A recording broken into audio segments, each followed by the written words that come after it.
জিম্বাবুয়ের সাথে ফোর্থ ম্যাচে ইন্ডিয়া জিতলো 10 উইকেটে।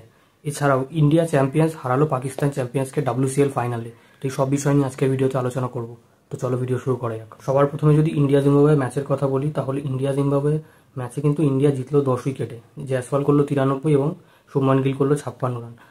এখানেও যেন মনে হলো যে শুভমান গিল কিছুটা স্বার্থপরতা করেছে জয়সওয়ালের সাথে। হ্যাঁ, জয়সওয়াল 93 রান করেছে ঠিকই, কিন্তু সে একটা সময় মনে হচ্ছিল যে 100 রান খুব সহজেই করে দেবে। কিন্তু শুভমান গিলও পরের দিকে মারা শুরু করে এবং আস্তে আস্তে সে ম্যাচটাকে জেতানোর দিকে নিয়ে যায় এবং সে নিজের 50টা করে দেয়। কিন্তু জয়সওয়াল 93 রান করেই বসে রইল, সে 100টা করতে পারলো না। অন্যদিকে এরবার যে কম্পিটিশনটা তৈরি হতে চলেছে, দুটো জায়গা খালি হয়েছে, কিন্তু তার বদলে 4টে আরও ব্যাটসম্যান চলে এসেছে এবং 4 জনের মধ্যে কোন দুজনকে খেলাবে সেটা সিলেক্টরদের জন্য বহুত বড় চ্যালেঞ্জ হতে চলেছে। যেটা আমরা দেখতে পাচ্ছি, অভিষেক শর্মাকে চান্স দিয়েছে, অভিষেক শর্মা ভালো খেলেছে। তারপর ঋতুরাজ গায়কোয়াড়কে 3 নম্বর 4 নম্বর যেখানেই খেলাচ্ছে সেও ভালো খেলছে। শুভমান গিল নিজেও দুটো ম্যাচে পরপর ভালো খেললো। যশস্বী জয়সওয়াল যে দুটো ম্যাচে খেলেছে, একটাতে প্রায় 100 করেই দিল, আরেকটাতেও 37 রানে একটা ভালো ইনিংস খেলেছে। তো ইন্ডিয়ার সিলেক্টরদের জন্য খুব বড় একটা চ্যালেঞ্জ হতে চলেছে এই 4 জনের মধ্যে কোন দুজনকে খেলাবে। শুভমান গিল আর ঋতুরাজ গায়কোয়াড়ের কথা যদি বলি, তারা কিন্তু ইন্ডিয়ার টেস্ট টিমেও খেলছে, ওয়ানডে টিমেও হয়তো খুব তাদের চান্স পেয়ে যাবে। তো তাদের জন্য হয়তো জায়গাটা অনেকটা বেশি সিকিওর ইন্ডিয়া টিমে খেলার। অন্যদিকে জয়সওয়ালের কথা যদি বলি, জয়সওয়াল টেস্ট টিমে খেলছে এবং T20 টিমে খেলছে, সে কিন্তু ওয়ানডে টিমে নেই। তো জয়সওয়ালের জায়গাটাও সিকিওর। তো অভিষেক শর্মার জন্য একটা প্লাস পয়েন্ট হয়েছে, সে বলটাও করতে পারে, আর অভিষেক শর্মা কিন্তু আগের দিন বলও করেছে। তো ম্যাচে বোলিংয়ে ভালো পারফরমেন্সও দিয়েছে এবং কালকে বোলিংটা দেখে মনে হচ্ছিল সে একটু ইমপ্রুভ করেছে বোলিংটার মধ্যে। এবং সে যত ক্রমাগত বল করতে থাকে, IPL হোক, T20 ম্যাচে হোক বা ইন্ডিয়ার হয়ে হোক, তাহলে কিন্তু সে ভালো পারফরমেন্স দেবে, এটা আমাদের বিশ্বাস। বোলিংয়ের সাথে হোক, ব্যাটিংয়ের সাথে হোক, সে একটা জিনিসই অভিষেক শর্মার সাথে আছে, সে বোলিংটাও করতে পারে এবং 6 বলার হিসেবে ইন্ডিয়াকে একটা কুশানো দিতে পারে। এবার দেখা যাক যে কোন দুজন ওপেনারকে নিয়ে ইন্ডিয়ার নামে। এবার আসি ম্যাচে টসে জেতে ইন্ডিয়া এবং তারা ফিল্ডিং করার সিদ্ধান্ত নেয়। হ্যাঁ, গত দুটো ম্যাচে আমরা দেখেছি যে ইন্ডিয়া টসে জিতে ব্যাটিং করার সিদ্ধান্ত নিয়েছিল। এই ম্যাচটা তারা একটু এক্সপেরিমেন্ট করে এবং তারা ফিল্ডিং করার সিদ্ধান্ত নেয়। জিম্বাবুয়ে ব্যাট করতে নামে 152 রান টোটাল করে, 152 রানে 7 উইকেট হারায়। সিকান্দার রাজা 28 বলে 46 রান করে।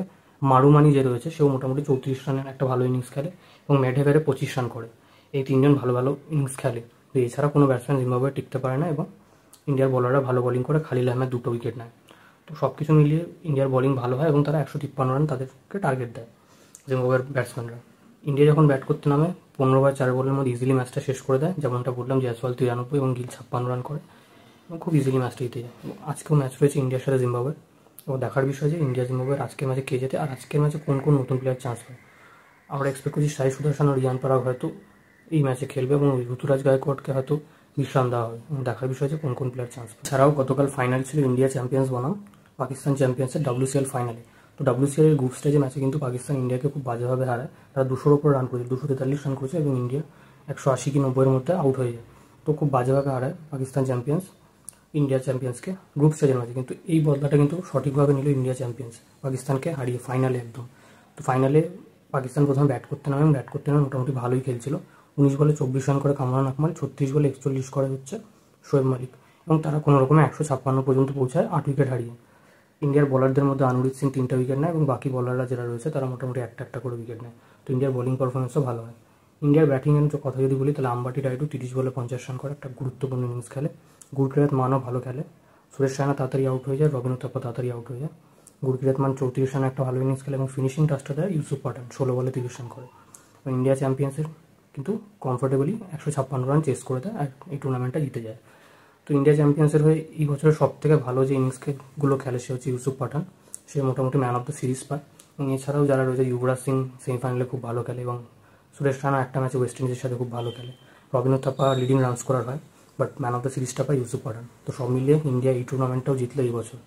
তো এই ছিল আজকে ভিডিওটা ভালো লেগে থাকলে লাইক করো, শেয়ার করো, চ্যানেলটাকে সাবস্ক্রাইব করে বেল আইকনটা বাজিয়ে দাও। দেখা হচ্ছে পরের ভিডিওতে। বাই।